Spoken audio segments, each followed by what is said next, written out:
Running a small business means I wear lots of hats. When I put on my hiring hat, I can count on LinkedIn Hiring Pro to make it easy. LinkedIn Hiring Pro helps manage my hiring workflow, puts my job post in front of a unique network of professionals, and matches me with the best candidates for my business. I can also share my job with my network. No other job site lets me do that. No wonder most small businesses say they'd use LinkedIn Hiring Pro again. Hire right the first time. Post your job for free on LinkedIn today at linkedin.com/quality. This episode is brought to you by Accenture. When your advertising operations fall out of sync, everything else follows.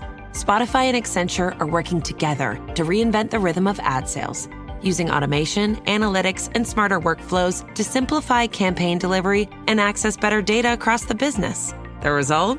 Less time spent on operations, more time connecting brands with the moments and fandoms that matter most. Learn more at accenture.com/Spotify. I want you to try something with me before this episode even really starts. So, just for a second, notice what your day has been so far. Don't really judge it, just notice it. How many alerts have you gotten today? How many headlines have you read? How many hot takes and arguments and breaking news banners, algorithmically selected reasons to be angry or afraid before you even finished your coffee?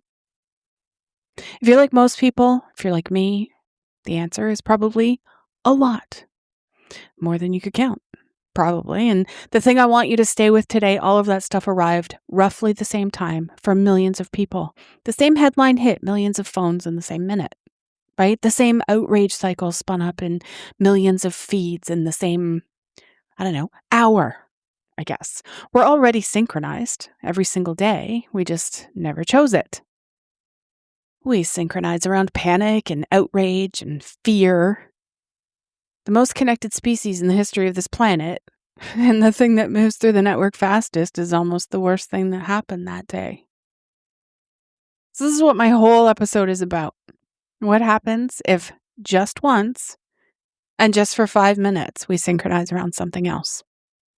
On purpose. You're listening to Unbound, off script. No outlines, no safety nets, just Beth Curry talking about whatever the hell she wants, or whatever the hell you've asked her to uncover. It's unfiltered, it's unpredictable, and it's officially started. Pull up a chair and don't expect her to stop talking anytime soon. She's a total blabbermouth. Take it away, Beth. Hey everybody, welcome to Unbound Off Script. Today I want to tell you about something if you haven't heard about it yet. It's called the Great Synchronization. It's happening on September 21st, 2026. The International Day of Peace, of course, at 2 p.m. Central Time. It's 5 minutes. It's 4 words. It's one shared global movement and moment. And full disclosure right up front, I'm not like a neutral journalist on this one. I'm covering it, I'm spreading it, and I'm going to be participating in it myself. I'll tell you exactly why by the end of this episode, and I'll tell you why I think it's worth doing, even if you're the most skeptical person you know. So hopefully you'll stick around with me. This one is going to be weird, but that's kind of the point, and it's me also. So, here we are. Okay, so we're going to start with the plain facts, because I know probably some of you people listening have heard about this either through me or just somewhere else. I don't know, maybe through the person who brought me to it. It's global synchronized moment of collective intention. You probably heard this and your eyebrow went up, right? Fair. Mine did too. First time, at least. The Great Synchronization is exactly what it sounds like. So on Monday, September 21st, 2026 at 2 o'clock Central, that's 3 Eastern, noon Pacific, 8 Central Europe, whatever. There's a full as time zone chart on the website, which is greatsynchronization.org. People all over the world are going to stop what they're doing for 5 minutes and hold one shared intention. 4 words: peace, love, unity, respect. That's it. That right there. That's the whole event. Okay? No stadiums, no stage, no headliner, no leader up front telling you what to think or how to feel. Nobody's asking you to travel anywhere or buy anything or join anything or sign anything. You participate from exactly where you already are. Maybe your kitchen, your car, your desk, a park bench, wherever. And the part that I love, you don't have to do it in any particular way either. The organizers are pretty explicit about this. You don't have to be good at meditation. You don't have to be spiritual. You don't have to be spiritual enough, which honestly, what a phrase, right? Many of us have kind of skipped things because we felt like we weren't the right kind of person for them. But for those 5 minutes, you can meditate if that's your thing. You can pray in whatever tradition is yours. You can sit in silence. You can breathe. You can light a candle. You can light a doob. I don't know. You can sit outside and just be outside. You can hold someone you love in your heart or in your arms. You can repeat those 4 words to yourself: peace, love, unity, respect. Just kind of like a quiet little mantra, right? Or you can simply just refuse for 5 minutes to feed the fear machine, right? That counts too. The organizers literally say sitting in your car after work and breathing counts. Is it religious? No. People of any faith or no faith at all are equally welcome. The only shared thing is the intention and the timing, right? There's also a participation map on the site, which is pretty cool because I've seen this from double-digit numbers grow to where it is today. I want to talk about it for a sec because I think it's the smartest part of the whole design too. Like when you decide that you're in, you just tap a button, I'm participating, and you get added to this like global map, right? Like it's not your exact location or anything like that. The map just kind of uses broad region and country data. So, nobody's home address is sitting on a public website. But what you see instead is the signal spreading, right? Like these dots lighting up and countries getting counted. And there's even a group selector. So if you're doing it with your family or your classroom or your book club, your coworkers, you can check in once for all of you and the whole group kind of gets counted. So why does the map matter? I think it does because this, like, the hardest part of something like this is feeling like you're the only one, right? 5 minutes of silence alone in your kitchen feels a little silly. Although I do this every day, many times a day, just to kind of ground myself. 5 minutes of silence in your kitchen while a map shows you that thousands of other kitchens are doing the same thing actually feels like something, right? So that's the what. And I want to talk about the kind of where this came from part of it as well, because it's not the first one. So the first Great Synchronization happened on March 21st of this year. Same kind of format, 5 minutes, 4 words, an open invitation for people to kind of pause wherever they were. Again, no leaders to follow, no travel required. It came out of a group called The Weird Collective. You can find them on Facebook, Instagram, TikTok. I'll link everything in the show notes. And I have to say, I appreciate a movement that just owns its name like that, especially when it's so relatable to me. They're not calling themselves the Global Institute for Consciousness Alignment or something with a lot of syllables and a mission statement. They're just the Weird Collective. Their own FAQ basically says, yeah, this is a little weird, and that's kind of the point, right? According to the organizers, the idea didn't come out of nowhere either. It came from months of chewing on some big, strange old questions, right? Collective consciousness, historical synchronization experiments, global meditation moments, the new sphere. If you don't know that word, hang on, because we're getting there in the next segment. It's interesting. The collective unconscious, that odd, hard to name way that people sometimes feel connected even when they're thousands of miles apart.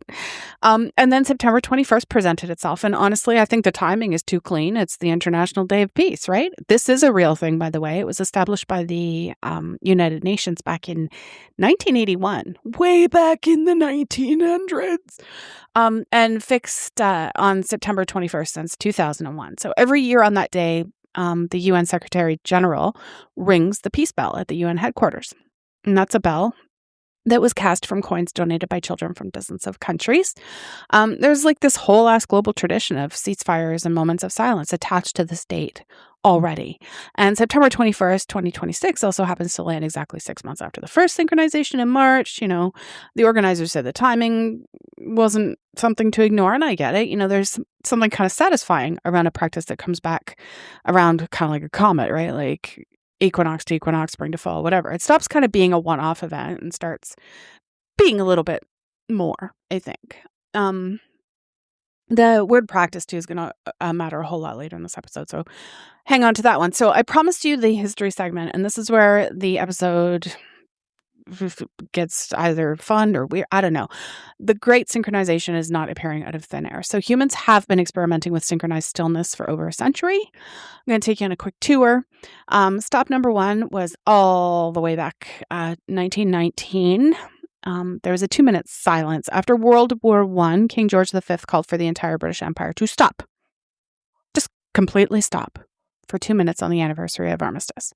And people did. Trains halted and telephone calls or exchanges or whatever went quiet, and traffic stopped in the streets, and court proceedings paused mid-sentence, and newspapers at the time described whole cities going still at once. And people who lived through it talked about it for the rest of their lives. Not because anything supernatural happened, but because they had never felt a city hold its breath before, right? The silence is still observed every November more than 100 years later. So think about what that proves. It's a synchronized pause at scale with nothing but a shared clock and a shared intention. It's not a fringe idea, kids. It's one of the most durable public rituals of the modern world. Okay. So continuing on, stop number 2, December 31st, 1986. This one's wilder. It was called the World Instant of Cooperation. Sometimes World Healing Day. And the idea was pushed by a writer named John Randolph Price and a loose network of meditation and peace groups. And it was to get millions of people around the planet kind of meditating and praying for peace at the exact same moment. It was noon Greenwich time on New Year's Eve. So estimates of participation kind of vary a lot, as you'd expect from 1986. There was no participation back then, and no apps, and there were just newsletters and word of mouth, I guess. But by most accounts, millions of people in dozens of countries took part. It's often cited as one of the first genuinely global synchronized meditation events. Moving on to stop number 3, August 1987, the harmonic convergence. So if you were alive in the 80s, you might remember this one because it made the news. It made the comics pages. Doonesbury made fun of it. Tens of thousands of people gathered at places like Sedona, Mount Shasta, and Machu Picchu for what was billed as the world's first globally synchronized meditation, tied to a rare planetary alignment. Now, look, a lot of framing around it was very 1987, right? Very crystals and prophecy. But strip away the packaging and the core mechanic is kind of the same one I'm talking about today, right? Many people, one moment, one intention. Moving on to stop number 4, and this one is for my skeptics. Princeton, New Jersey, starting in the late 1990s, a researcher named Roger Nelson ran something called the Global Consciousness Project out of a lab culture connected to Princeton. And the setup was this, a network of random number generators, so machines that produce pure electronic noise, coin flips at the hardware level, placed all around the world, running around the clock. And the hypothesis, during moments of massive shared human attention, New Year's Eve, huge disasters, global broadcasts, whatever, the randomness might get slightly less random. So these tiny statistical deviations correlated with moments of time when billions of minds were focused on the same thing. And the project kind of claims to have found small but statistically interesting deviations across hundreds of pre-registered global events. And I want to be pretty careful, as I like to be, and really honest as I like to be, because I respect you too much to oversell this. Mainstream science does not accept these results. Critics argue the effects are artifacts of how the analysis was selected, and the findings have never been convincingly replicated to the satisfaction of the broader physics and psychology communities. It is contested, fringe adjacent research, I guess. And if you take one thing from this segment, don't let it be Princeton proved minds affect matter. They didn't. But why I bring it up anyway, the question the project asked is the same question the Great Synchronization asks, just with different instruments. Does collective attention do anything? And science's honest answer right now is no measurable effect has been established. And the honest answer of the person who wrote the Great Synchronization website is, and I love this, basically the same. Okay, right there on the homepage, the organizer admits they don't know what happens when people around the world stop and choose peace at the same time. Maybe nothing, maybe something. Maybe the point is just to send a different signal for once, right? And that is the least grandiose pitch for a global consciousness event I've ever read. And weirdly, it's what won me over in this case. Again, because, I'm weird and it was relatable. One more piece of history, because the organizers name check it, the noosphere. So the idea, I love the word. The idea comes from French Jesuit priest and paleontologist named Pierre Teilhard de Chardin, working in the early 20th century alongside a Russian geochemist named Vladimir Vernadsky. The idea kind of goes like this. So first, the Earth had a geosphere, rock, water, air, and then a biosphere. That's the layer of living things. And Teilhard argued that a third layer was emerging, the noosphere, from the Greek nous, mind, a layer of thought wrapping the planet, human consciousness becoming interconnected enough to act like a single developing system. So he was writing this decades before the internet, okay? Before satellites, before a teenager in Jakarta and a grandmother in Ohio could watch the same video in the same second. Whatever you think of his theology, as a description, the man saw something coming. And Carl Jung's collective unconscious gets a nod too. The idea that beneath our individual minds, there's a shared substrate of human patterns and symbols, right? Again, not a claim I'm asking you to believe, just kind of part of the long lineage of humans suspecting that our minds might be less separate than they feel, right? So when September 21st comes around, understand you wouldn't be joining some brand new internet fad, okay? You'd be stepping into like a 100-year-old human experiment. So I'm going to argue against myself, though, for a few minutes, because if I don't, some of you will be spending the rest of the episode doing it for me. The skeptical case goes like this. 5 minutes of strangers thinking nice thoughts changes nothing. It doesn't stop a war. It doesn't feed anyone. It's basically, I don't know, feel good slacktivism with a map widget or something. I take that seriously. And here's my response in 3 parts, okay? I've thought this one out. Part 1, nobody's claiming it replaces action at all. The website doesn't say meditate instead of voting, volunteering, donating, or showing up for people, right? It's 5 minutes. Nobody's 5 minutes was otherwise going to solve the Middle East. Alrighty? The honest comparison isn't 5 minutes of peace versus 5 minutes of activism. It's 5 minutes of chosen stillness versus 5 more minutes of doom scrolling. That's the actual trade that most of us are making at 2 o'clock on a Monday. And on that comparison, I think stillness wins in a landslide. Part 2, even if nothing metaphysical happens, something real happens. And this part isn't fringe science either. This is boring, well-established mainstream science, okay? There's like this whole body of research on what synchronized behavior does to human beings. Sociologists have been circling it since Emil Durkheim, over a century ago, described what he called collective effervescence, which is like the electric sense of unity people feel when they do something together at the same time. The energy, the vibes. We go to concerts or whatever, and that's what we feel and describe it as. Modern lab research backs the mechanics. People who move, sing, row, drum, love drum circles in the LA area. If you're ever down there, do it. Try it.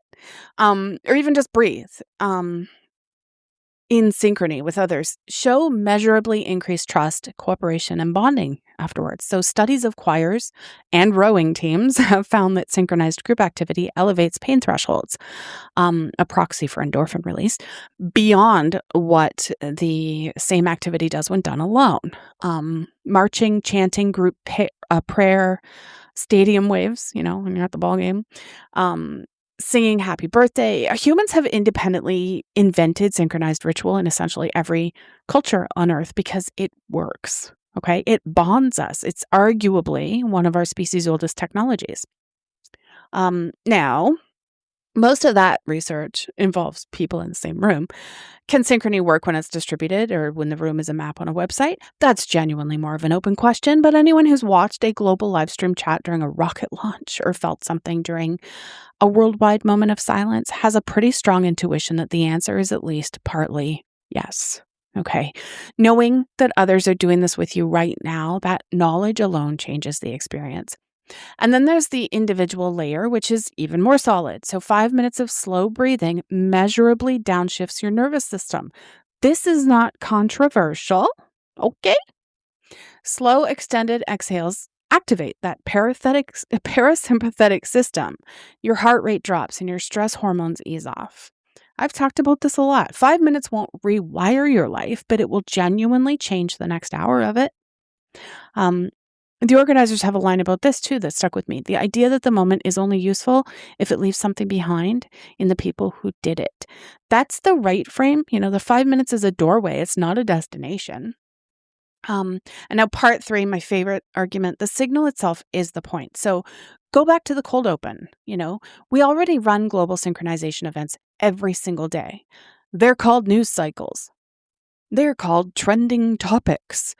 The infrastructure for planet-wide shared attention already exists, and it's running at full capacity 24 hours a day, and it is almost exclusively carrying fear, outrage, and catastrophe, for sure, because that's what the attention economy rewards. The Great Synchronization is, at minimum, a protest against that. So it's a demonstration in the literal sense that the network can carry a different signal if enough people choose to transmit one, right? Even if the only thing it changes is what a few 100,000 people did with 5 minutes on a Monday afternoon, it's proof of concept. It's proof that our synchronization doesn't have to be something that happens to us. It can be something we do.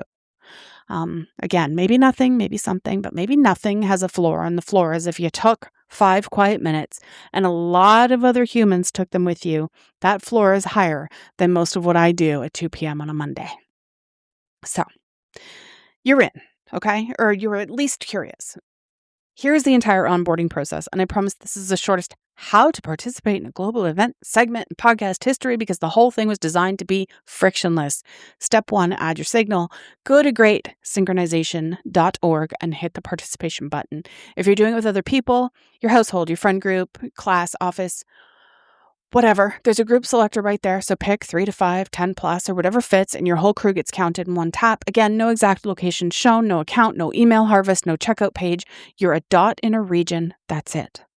Step 2, set the time. The moment starts at 2 Central on Monday, September 21st, 2026. There's a time zone chart on the site and an add to calendar button. Use the calendar button. I'm serious about this. The number one way people miss things they genuinely wanted to do is by trusting their future self just to remember. You're not going to remember. You're going to forget. Do not trust yourself. You're busy. Put it in the calendar right now while you're still thinking about it. Set the reminder for 15 minutes before so you do have time to kind of wrap up whatever you're doing and find a decent spot. If you're at work in the middle of the day, take your pee break, 5 minutes, off you go. Step 3, when the moment comes, pause for 5 minutes and do it your way. Let me just paint a few pictures of what this could look like because I think hearing the options might help. Maybe you're at work, like I said, you take a break at 1:58, walk out to your car or go sit in the bathroom in your car, sit in the driver's seat and just breathe with your eyes closed until 2:05. Done. You participated. Maybe you're a person of faith. You pray for 5 minutes for peace, for the people you love, for the people you struggle to love. Done. You participated. Maybe you're home with the kids. You light a candle in the kitchen and tell them for 5 minutes, we are going to be quiet together because people all over the world are being quiet at this exact same time. Honestly, I think this might be the most powerful version of the whole thing because kids remember stuff like that forever, believe me. Maybe you meditate. Great. You already know what to do. Maybe you sit outside and watch the sky. Maybe you hold one person in your heart the entire time. Maybe you just repeat the 4 words slowly like footsteps. Peace, love, unity, respect. Or maybe you do the absolute minimum, which the organizers explicitly bless. You just stay quiet and refuse to feed fear for 5 minutes. No phone. Turn it off, put it away, walk away from it. No feed, no noise. That counts. It all counts, okay? There is a live stream if you want a place to gather, but they're clear that it's optional. One way to gather, not the way at all. So, if you don't want to do it, like I said, put the phone away, walk away from your phone. The actual moment happens wherever you are and whatever you're doing. And if you want to help it spread, this is the spreading it part of my own involvement. There's a share kit right on the site, graphics, links, ready to go posts. Tell one person. That's my ask, not blast it to your 5,000 followers, although, hey, feel free. Just tell one actual person. Face to face or in a real message. Hey, I'm doing this weird kind of beautiful thing on September 21st. Want to do it with me? Moments with no leaders, only grow one way, right? Sideways from person to person. And you are the distribution network. So tell the part about the website, that got me, the part that turned me from, well, this is a nice idea, to I'm making a whole podcast episode about this, is the section about what happens after the 5 minutes, because the organizers make this point, and I think it's the most mature thing about the whole project. A synchronized pause only matters if it leaves residue, if it changes something in the people who did it. Otherwise, it's just a very well coordinated nap. I don't know. So they take the 4 words and turn each one into kind of an ongoing tiny daily practice.